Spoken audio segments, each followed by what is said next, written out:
ఇది మీకు తెలుసా? మనం ఏదైనా నోటితో చెప్పగానే దానంతటికి అదే రాసేసే మెషిన్ ఒకటి ఉంది అని.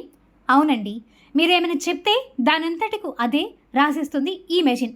ఈ మెషిన్ను కనిపెట్టింది కేరళలోని ఒక స్కూల్లోని విద్యార్థులు. వాళ్ళ స్కూల్లో నిర్వహించిన ఎక్స్పోలో ఈ విద్యార్థులు ఈ మెషిన్ని తయారు చేసి వాళ్ళ ప్రతిభను చూపించారు. ఇలాంటి టాలెంట్ని మనమందరం కూడా అభినందించాలి, ప్రోత్సహించాలి కదండి. Department of electronics